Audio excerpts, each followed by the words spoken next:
I am Deputy Smith, and I'm a survivor. I'm a detention deputy.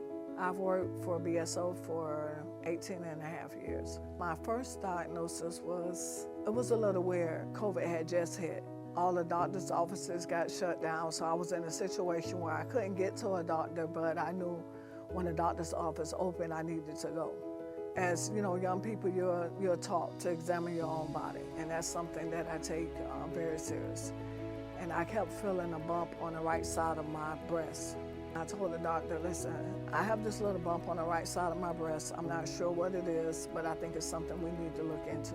My doctor went ahead, set up everything, scheduled me to actually go and get a mammogram, as well as getting an ultrasound.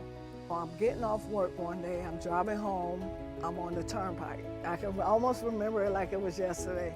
And my doctor calls, and the first thing out of my doctor's mouth is, where are you? I did become a little nervous, so I pulled over to the side of the road. Where your scan came back from the biopsy, and that you tested positive for breast cancer.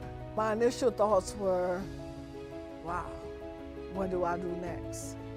And I called my parents and I tell them, and I let them know I need them to tell my siblings. It was a little scary initially, but at no point did I feel like it was something I couldn't beat. I was more concerned with how they were going to feel not being right by my side. I think that was my biggest concern through the whole process. Honestly speaking, I never asked why me. The only thing I did ask, why at this time? We're in COVID times, a time where something so severe, you're enduring all this alone. If you're in physical pain, no one there to hold your hand that you actually know.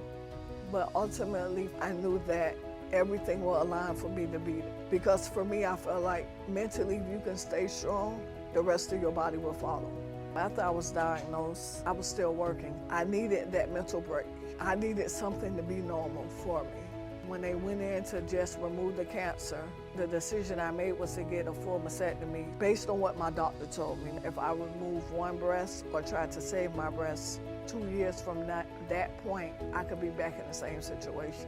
After the surgery and everything was done, I actually felt something else on my body. She stressed to me, you had a 1% chance of getting cancer a second time. Cancer coming back literally an inch away from the way I found the first set of cancer. Now we're faced with something new. This time, my family was allowed to be there, and we had to come up with a plan on how I was going to move forward. I had to be vulnerable as well as very transparent with my command to go ahead and get this treatment. And I really appreciate the fact that it was no second guessing. Whatever you need, Smith, that's what I was told. And that was very encouraging to have the support from them. It was me again telling my family, I'm going to go to work every day. Today I'm good. I definitely feel like the word survivor applies to me. It's a fight. It's still a fight. That's why I'm so passionate about helping other people.